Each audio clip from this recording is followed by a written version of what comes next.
All right, welcome into Before Floor. Prior to the Heat's fifth game of the season, this one in Dallas, 7 o'clock Eastern start, 6 o'clock Central. The Heat coming off a split of a back-to-back against the Bucks. Two very, very, very, very different games. I've got Jonathan Ramlikan up there next to me. I've got Greg Sylvander underneath. I've got Brady Hawk over to the other side. Again, you can check out Brady's work on 5reasonsports.com. This episode of Before Floor is brought to you, as pretty much all of our streams are going to be this season, by Biscayne Bay Brew.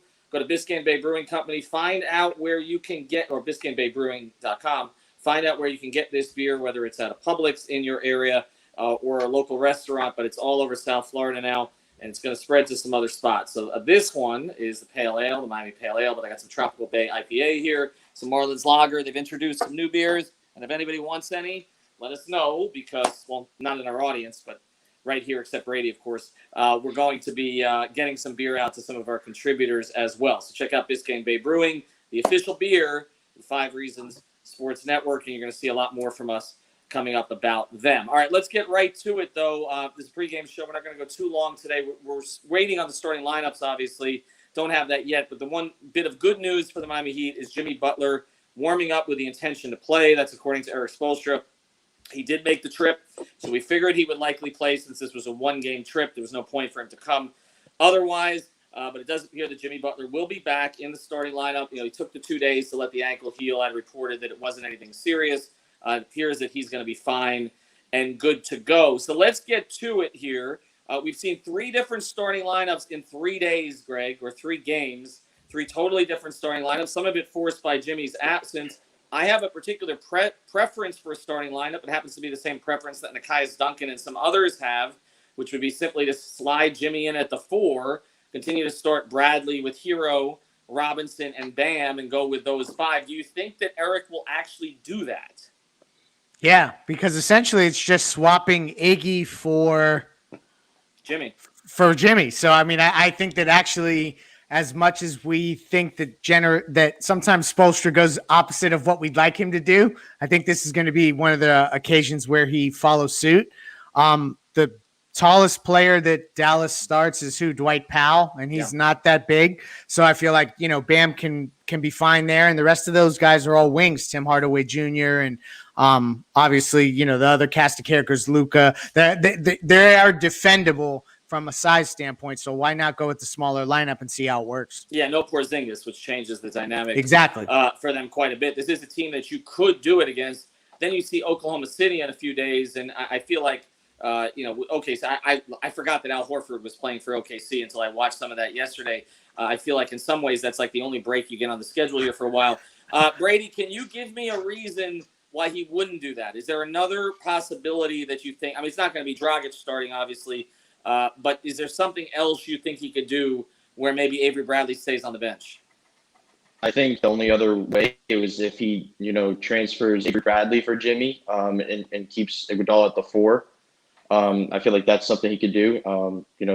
Iguodala is very capable of playing the 4, playing as you mentioned placeholders and stuff for these young guys to develop. And Iguodala played very good last game, defensively, active hands, everything. And like you're mentioning, their power forward on Dallas is Finney Smith, who's 6'7".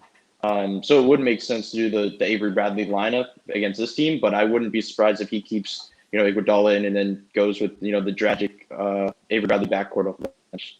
The only thing about this, and I'll go to Jonathan next, but the only thing about this is that Eric likes to hold things in his pocket for later in the season. Mm-hmm. And I feel like this is the lineup that he likely would have had in his pocket for later in the season, right? Like to move Jimmy to the 4 and go to kind of a Golden State-like death lineup. Like the death lineup. Lineup. It feels like, though, going to it in Game 4 is a lot faster than he intended, but the fact that Myers and Harkless have struggled when he's given them the opportunities to be starters, and that Myers not so much in his first start, but more so in his second game, but Harkless throughout. Jonathan, I think that's almost forced him to play it now, and I don't know that he necessarily wants to.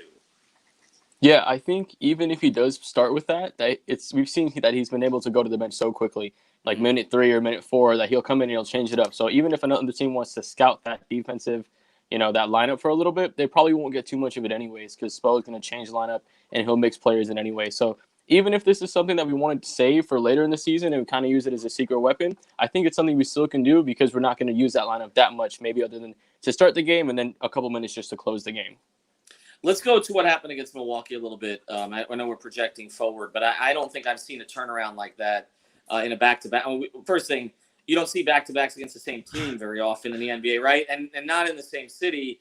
I mean, the same personnel essentially, and Eric flipped a couple of things. They come out with better effort. Greg, you and I had some time to dissect it after the game the other day, but looking back at it now, was it an effort thing? Was it a lineup combination thing? Was it a Milwaukee didn't take it as seriously thing, or was it just you weren't going to make 29 threes 2 straight games? It was that, first off. That was the biggest one. I think, it's a combination of all that. That's wishy-washy to answer you that way. But I think it had a lot to do with guys kind of almost taking it personally. And we talked about individual efforts and what that meant from win your matchup kind of perspective and approach towards the game. And I hope we see that again tonight because something to really watch for with Dallas. We've struggled with the turnover thing, averaging 20.5 turnovers a game. I think that's last in the league. Well, Dallas turns the ball over the least, only 10 times a game. So that is going to be something that we're going to need the team to approach with the same individual efforts, win your matchup kind of mindset to get this one too. Well, I like the new graphics, by the way, and thanks for all the Happy New Year signs. A little bit easier for me to get through the comments, so we'll get to them a little bit more. Brady, let me throw this one at you. Has Goran Dragic been the Heat's best player through 4 games? I mean, yeah. I mean, right at the moment, I think Bam, that one game, didn't show up that one, and Goran obviously didn't play much in that game, but the other 3, he's been the best offensive player on the floor. He's calmed them down in times, when they needed it, and the 2 wins that they got were, from their bench unit, from a guy that came in and kind of calmed them down. Other than last game, Tyler Hero kind of showed up, but he's the guy that they're going to continually go to, when Jimmy's not on the floor. When Jimmy's not out there, they need Goran on the floor. It's interesting because I think they finally found a lineup. The starting lineup from last game, I think, is the first lineup that we see that can be effective without Goran or Jimmy on the floor. Right. So I think that's going to be something they can, utilize a little bit more and give those 2 guys rest at times. Because otherwise you're going to need one on the floor. And Goran being 34 and doing what he's doing, you're not going to want him doing that, for 72 games. I like the Dad of the Year comment. Thank you very much. So he's playing Roblox right now for their 6th straight hour. So I don't know how good a dad I am at the moment. But let's – you mentioned that about the lineups. That's interesting. I think finding lineups you can use without Jimmy and Dragic is one of the things that Eric needs to figure out this year. I think the other thing that needs to be figured out a little bit, this came in on one of the comments, is getting Duncan to get to 7+ attempts every game. I mean, I think he should be over 10.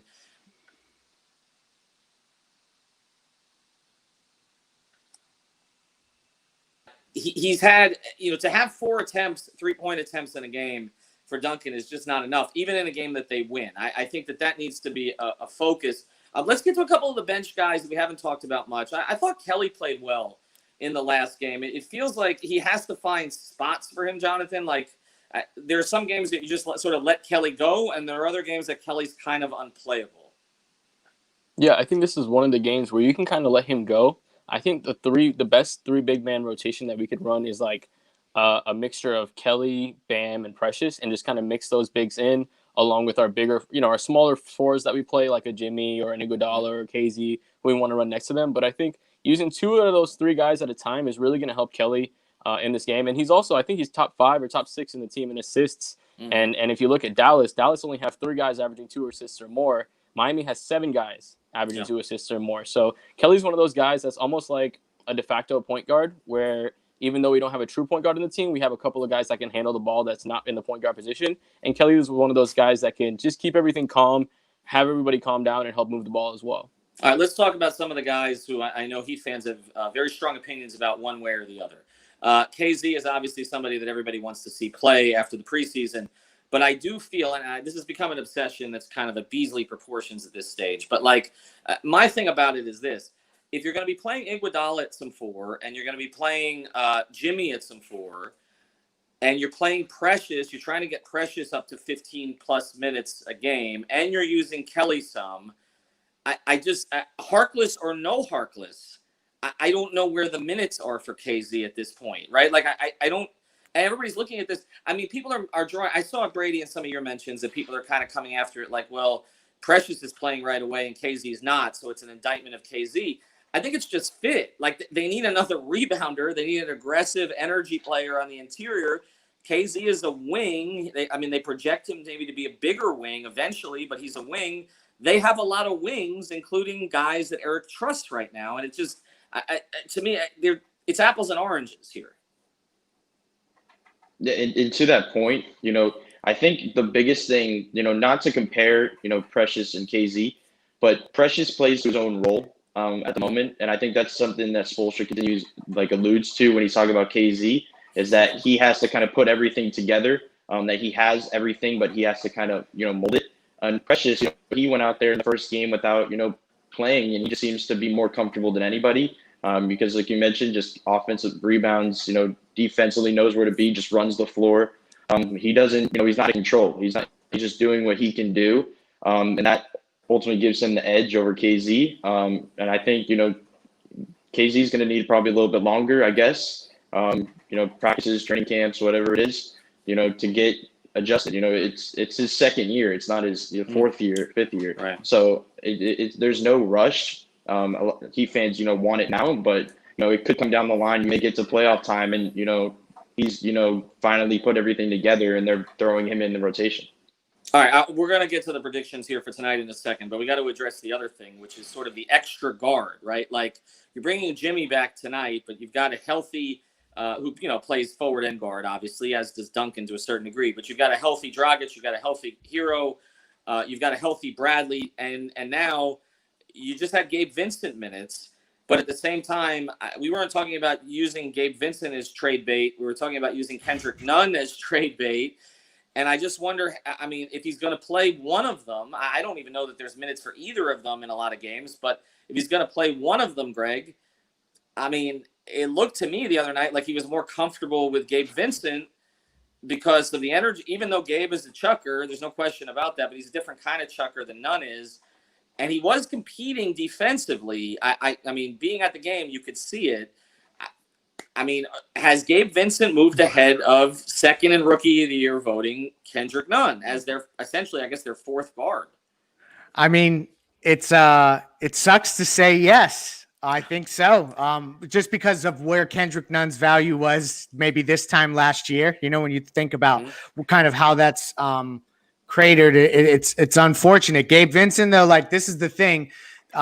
His chucks are worth more than Kendrick Nunn's chucks, the analytics tell us. So that's true. If they're going to go to yeah, so true. If they're going to go for another guard, I feel like could just be a subset of the schedule where Gabe Vincent gets an opportunity. I don't think it's necessarily that he'll be in that role all year, but if they're going to go to a guard tonight, it could be maybe some game flow stuff. If they find that they are not hitting from three, they go to Gabe, but otherwise maybe Kendrick. But it's something to watch because to see Kendrick Nunn get squeezed to this point, not only is it just unfortunate to see a guy kind of fall off the map, but just also from an asset manufacturer standpoint, that's a negative thing. Well, I give Kendrick great credit for where he came from and where he got to, but this is a guy that Golden State, which needed young players, allowed the Heat to just pluck last year. And I wonder if they saw some of kind of the weaknesses, beforehand. Obviously, the Heat maximized him, but maybe there's only so much you can maximize. We'll see.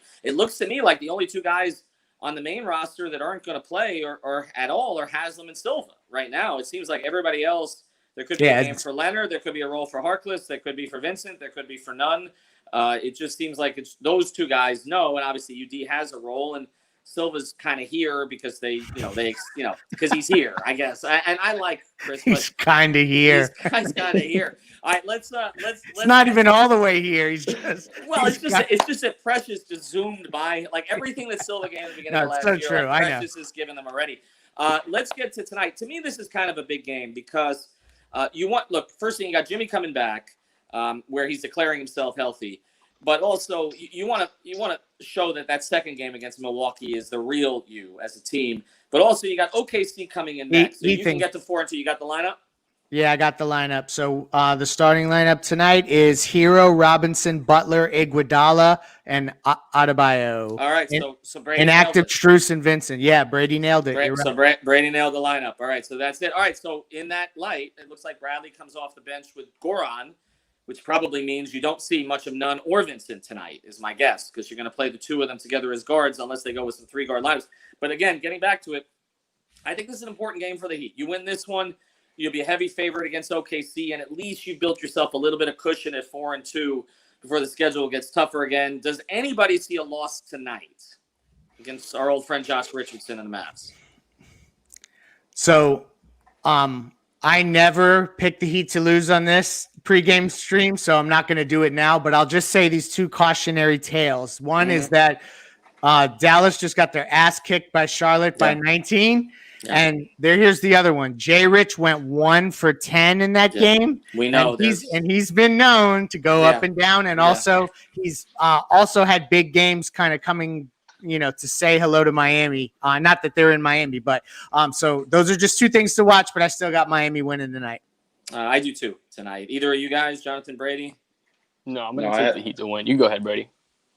No, I was just gonna say I think Miami wins. It seems like he has a plan to throw a lot of bodies at Luka, and that may be another reason they go with the Iguodala lineup. They could just throw both Butler, Iguodala, and even Bam could see some possessions on Luka. And then when you have that bench unit, I wouldn't be surprised if Bradley or Precious gets some time on him. So they're just gonna do like we saw with Giannis in the playoffs. They're gonna throw as many guys as they can at him.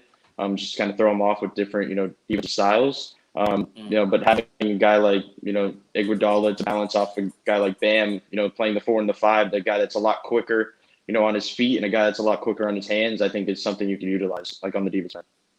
John? They need a 4. Yeah, they need a 4. Yeah, to add on what Greg said, right now they're shooting 31% from 3, and last year they were top 10, so they are maybe due for a correction game. Yeah. So you might see that, and they're averaging shooting 28 free throws a game. And they're drawing a lot of fouls, and they average almost the least fouls a game. So that might be a differential that we might want to watch out for this game. Of course, we have to keep the turnovers low. We average league worst in turnovers right now. Just keep them under 20, John, at this point. Keep it under 20. Seriously, I'm not expecting 13. I'm with you on this. Here's the reason I think they win tonight. Although I respect Josh Richardson immensely as a player and a person. To me, the two things that really would hurt Miami in this match, Luka hurt you, but would have been Seth Curry always killed the Heat, and he's not there anymore. And so I think that's helpful. And then Porzingis, you just wouldn't have had any answers for him necessarily. They don't have him either. I think this is a game that Miami wins. I think, honestly, this is another Goran game. Goran remembers he was almost traded there and they didn't want him. So let's see how that goes. I'm expecting Goran to lead him with 25. Jimmy works his way back in. And I think Duncan, 3 or 4 threes. I think they win by 7 tonight. So that would be my call on it. We'll have a group back after the game tonight. Greg and I will pod after the game as well. And then Alex will join on one of these things, and he'll be with us he'll be at the OKC game on the 4th, again, sponsored by Biscayne Bay Brewing. Also, one of our sponsors, prizepicks.com. You want to play the night college football games, that's a good way to do it. Use the code 5. Right now, it's Bama up by 14? Something like that. I need them up by more at this point. Use the code 5. Manny Chang, our producer. Thanks for the help, Manny. We appreciate it. Don't check out Swamp Chats because we hate UF. No, actually, you can check it out. Have a good night. Be safe. Be safe.